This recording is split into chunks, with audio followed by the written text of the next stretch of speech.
Bismillahirrahmanirrahim. Assalamualaikum warahmatullahi wabarakatuh. Sampurasun.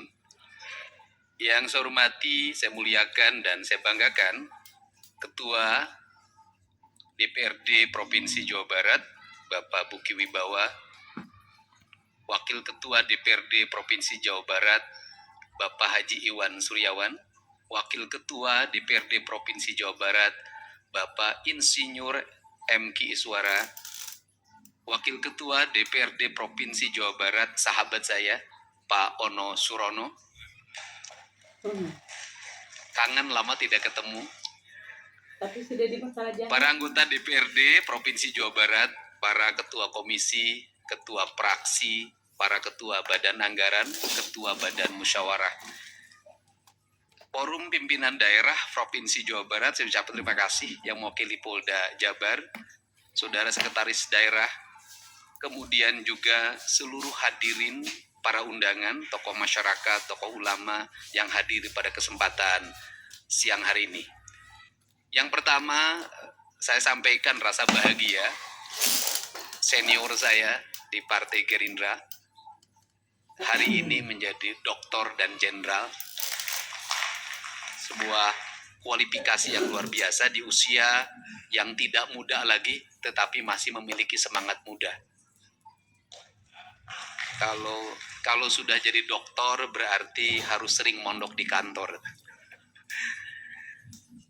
Kemudian hari ini juga kita menyampaikan rasa duka atas meninggalnya 3 orang warga Kabupaten Garut pada peristiwa hari Jumat kemarin, dan 2 orang warga Kota Cimahi rumahnya terkena longsor, kemudian 2 orang meninggal pada tadi pagi.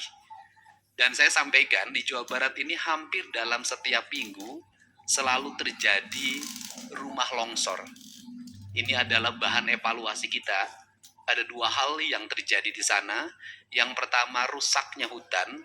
Yang kedua, tata bangunan yang sudah semakin tidak terkelola dan tidak memperhitungkan prinsip-prinsip tata kelola lingkungan. Ini adalah bagian dari upaya kita segera menyempurnakan langkah-langkah kita dalam RPJMD. Pertama, saya mengucapkan terima kasih pada Pansus RPJMD tahun 2025-2029 atas kinerja yang dilakukan sehingga kita bisa melihat sebuah arah berpikir pembangunan 5 tahun ke depan. Dengan orientasi kita pada hari ini adalah 2 hal. 1, lembur diurus, 2, kota ditata. Lembur diurus, kota ditata adalah bagian dari upaya kita untuk menyelesaikan problematika pedesaan dan perkotaan. Problematika pedesaan dan perkotaan adalah disparitas antara pedesaan dan perkotaan. Disparitas pedesaan dan perkotaan juga memiliki implikasi yang cukup luas, yaitu disparitas antara utara dan selatan. Pertama, arah ke depan yang harus kita bangun adalah ketika kita bicara persoalan lembur diurus kota ditata, artinya kita melakukan penataan desa, maka saya sangat menyepakati untuk segera kita bersama-sama membahas perda tentang standarisasi pedesaan. Kenapa? Karena dalam standarisasi pedesaan itu perlu dilakukan mengingat desa hari ini ada desa yang berpenduduk sangat kecil, mungkin kisaran 2.000 atau 3.000. Ada desa yang berpenduduk sangat besar, mencapai angka 150.000 sampai 170.000. Ke depan harus segera dibuat rasionalisasi. Dalam desa ini juga kita harus membuat rasionalisasi desa. Berapa batasan minimal sebuah desa penduduknya? Yang kedua, berapa batasan maksimal penduduk sebuah desa? Agar apa? Agar melahirkan arah kebijakan fiskal yang memadai. Yang kedua, dalam penduduk pedesaan yang sangat kompleks ini, ada 2 lagi yang dilakukan. Mana yang masih pantas menjadi desa, dan mana yang harus segera berubah menjadi kelurahan.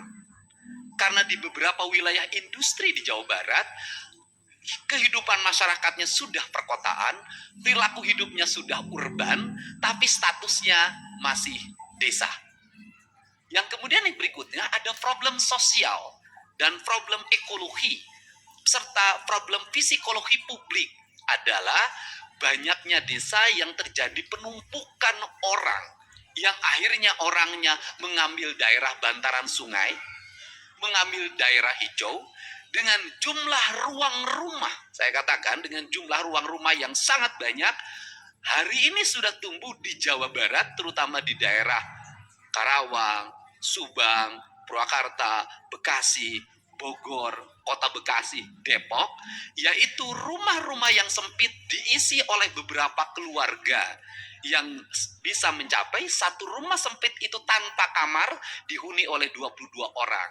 Efek psikologinya, ini perlu saya jelaskan, efek psikologinya adalah timbulnya berbagai problem penyakit sosial. Di antaranya adalah pelecehan seksual terhadap anak-anak di bawah umur. Faktor rumah tanpa sekat.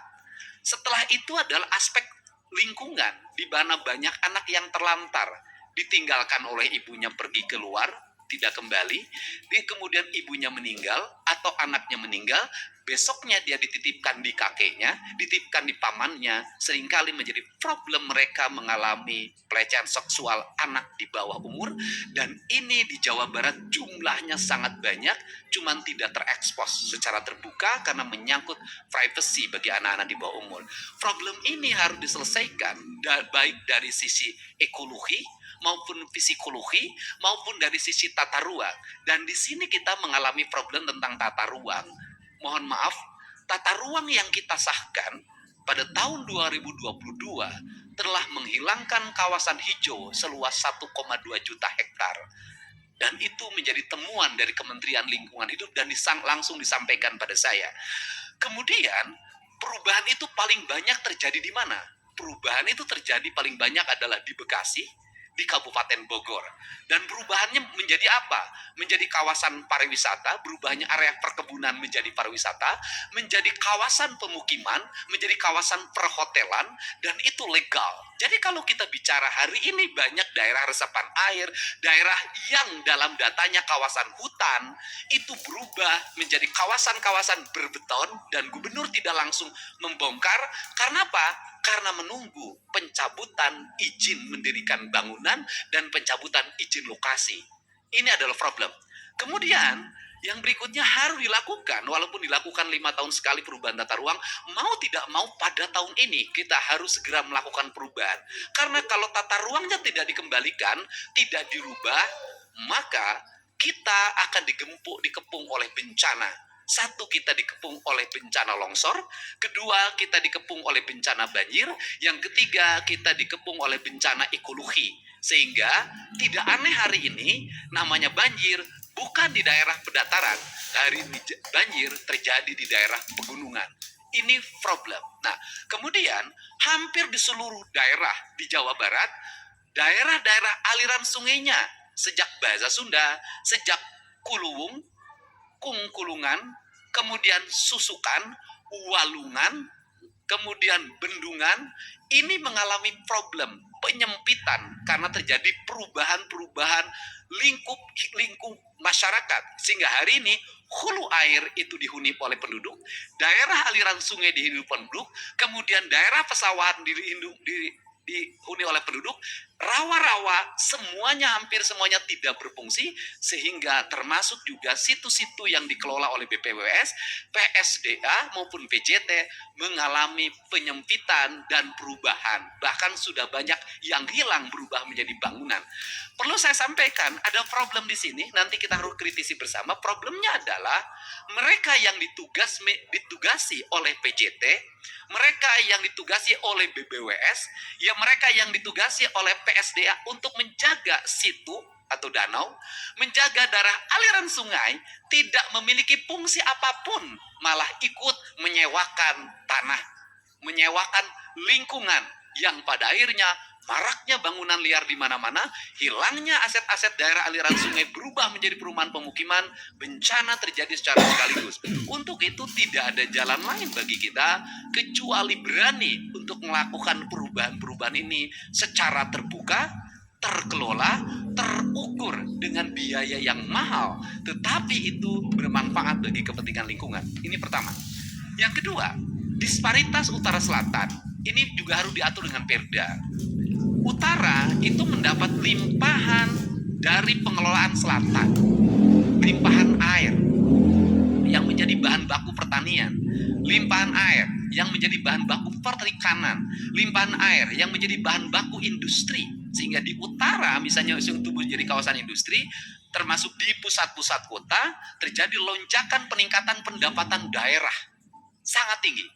Tetapi daerah selatannya yang dia menunggu gunung, menunggu hulu air, menunggu hutan-hutan, itu tidak mengalami peningkatan apapun. Kenapa? Karena tidak ada investasi. Untuk itu seiring dengan pembangunan yang berbasis ekologi, sudah selayaknya kita bersama-sama untuk merumuskan zona karbon. Daerah-daerah yang menghasilkan karbon di wilayah pegunungan itu harus segera dihitung berdasarkan perda insentif karbonnya sehingga mereka tidak merubah tata ruang lingkungannya. Yang kedua, harus ada insentif air. Daerah yang menghasilkan air, sumber-sumber air dan harus menjaganya, maka debit airnya harus dihitung. Karena apa? Karena pajak air yang diperoleh hari ini tidak serta-merta terdistribusi secara adil bagi mereka yang menghasilkan air. Karena airnya ada di hilir, hulunya tetap tidak tersentuh. Padahal rusaknya hilir itu diakibatkan oleh rusaknya hulu. Yang ketiga, daerah aliran airnya di Jawa Barat mengalami problem bakteri yang sangat akut. Dan saya mengajak pada teman-teman DPRD untuk segera melakukan penelitian secara terbuka. Kenapa? Seluruh limbah industri, limbah rumah tangga masuk ke daerah aliran sungai, melahirkan bakteri-bakteri jahat, dan kemudian masuk ke bendungan yang merupakan daerah penghasil ikan di keramba-keramba. Kapasitas keramba melebihi batas dari 8.000 menjadi 50.000, pakan sangat tinggi, airnya pekat tanpa terkuras, dan mohon maaf, bisa jadi ikan yang seharusnya itu menjadi daya protein yang baik bagi tubuh anak kita malah terbalik menjadi ancaman. Apalagi anak-anak kita sering memakan ikan dengan tidak melepas kepala dan insangnya. Ini adalah hal yang penting. Saya katakan misalnya, mari kita lakukan penelitian termasuk penyakit yang dialami oleh anak-anak balita, kehilangan imunitas, kemudian berbagai problem lainnya. Ini serius di Jawa Barat. Ini juga harus menjadi arah kebijakan kita. Kemudian yang berikutnya adalah kita mengalami problem dalam pengelolaan badan usaha milik daerah. Badan usaha milik daerah kita dibuat sangat banyak. Setelah itu adalah terjadinya perpindahan aset. Bukan lagi berada di tangan BUMD, asetnya sudah berada di tangan pihak ketiga. Dan sebentar lagi kalau tidak segera diantisipasi, dilakukan investigasi dan pengembalian kembali aset, maka kita berpotensi kehilangan aset triliunan di Jawa Barat. Untuk itu saya sampaikan pada teman sekretaris daerah, segera persiapkan pengajuan Raperda BUMD, menggabungkan seluruh BUMD di Jawa Barat hanya satu BUMD saja. Tidak usah terlalu banyak. Satu tetapi terkelola dengan baik. Kecuali Bank Jabar tetap harus dipisah karena itu sudah menjadi sehat dan besar. Ini adalah faktor-faktor yang menjadi problematika di Jawa Barat. Kemudian yang berikutnya arah kebijakan tentang pendidikan. Nah, ini perlu disampaikan bahwa yang disebut dengan rata-rata lamanya sekolah di Jawa Barat 8 tahun itu bukan anak yang sedang sekolah. Tetapi seluruh Jawa Barat dihitung penduduknya dari mulai 1 tahun sampai 99 tahun. Maka kalau ingin meningkatkan indeks rata-rata lamanya sekolah, maka ada 2 variabel yang harus dilakukan secara terintegrasi dengan kabupaten kota. Yang pertama adalah peningkatan layanan pendidikan sampai tingkat SMA dan SMK, itu yang pertama. Yang kedua adalah memperbanyak program paket di seluruh daerah di Provinsi Jawa Barat. Dengan itu maka lamanya sekolah akan meningkat. Pemahaman rakyat hari ini termasuk pemahaman saya selama ini, lamanya di sekolah diukur berdasarkan survei orang yang sedang sekolah. Nah, jadi kalau indeksnya harus masuk, maka dalam perspektif yang paling dekat, misalnya RT RW, Linmas, kemudian anggota BPD, kemudian Bamus LPM, kemudian PKK, Posyandu, itu merupakan target awal bahwa mereka berpendidikan minimal SMP atau SMA, dan itu bisa masuk di program desa. Di setiap desa nanti membuat program paket, dan itu masif di seluruh Jawa Barat. Ini cara strategi yang akan dilakukan. Nah, ini adalah prinsip-prinsip dasar yang menjadi arah kebijakan, arah pembangunan ke depannya. Yang terakhir adalah investasi. Nah, hari ini kita bisa melihat bahwa buka toko manual terjadi antrian. Buka pabrik manual terjadi antrian. Maka konsekuensinya adalah di bulan Agustus ini insya Allah sudah bisa kita gerakan, walaupun industrinya belum terbuka semuanya, yaitu lamanan kerja melalui media online, dan kemudian perusahaan tidak mesti membuka lamaran kerja, tetapi perusahaan tinggal mengakses data bursa kerja yang disiapkan oleh Dinas Tenaga Kerja Provinsi dan Kabupaten Kota, kemudian mereka memanggil dan kemudian mereka menginterview, kemudian mengasesmen dan sampai menerimanya. Tetapi seluruh ini tidak mudah. Karena banyak perusahaan-perusahaan yang memiliki ego sektoral. Mereka juga punya kepentingan para HRD-nya untuk memasukkan orang-orang yang menjadi bawaannya dari kampung halamannya, dari desanya, dari wilayah dia berasal. Ini juga problem. Setelah itu juga ada problem lingkungan, di mana seringkali tenaga kerja direkrut itu dikelola oleh lingkungannya masing-masing. Dan seringkali yang berdomisili di lingkungannya tidak menjadi prioritas. Kenapa? Karena dia tidak bisa memberikan uang, sehingga ada perubahan KTP segala macam. Itu adalah bagian dari bisnis ilegal dalam rekrutmen tenaga kerja. Nah, ini adalah rangkaian-rangkaian arah kebijakan yang harus dibangun secara bersama. Kemudian yang terakhir adalah orientasi membangun percepatan dan pertumbuhan. Tadi sudah saya sampaikan, ada daerah penghasil yang kelebihan fiskal, misalnya kayak Kabupaten Bekasi, itu mengangkat ASN-nya tahun ini mencapai 9.000. Karena mungkin kelebihan fiskal. Tetapi di tempat lain, itu dengan P3K saja sudah rontok APBD-nya. Tidak punya lagi kemampuan untuk membayar pembangunan. Nah, tetapi tidak boleh di tempat ini didorong menjadi industri. Yang harus dilakukan oleh saya tadi adalah membangun rasa adil lewat peraturan daerah atau awalnya Pergub yang mengatur tentang jasa pengelolaan air, jasa karbon, dan berbagai lainnya. Sehingga nanti orang yang di daerah gunung dia tetap mendapat stimulus dan bahagia sebagai orang gunung, orang yang di daerah pesawahan menjadi bahagia daerah pesawahan. Yang terakhir adalah persoalan kepemilikan rumah. Dan ini problem. Problemnya adalah bahwa satu sisi kita ingin mendorong rakyat kita punya rumah. Tetapi di sisi lain, ruang terbukanya sudah hampir tidak ada. Dan harga yang paling murah tanah itu pasti sawah.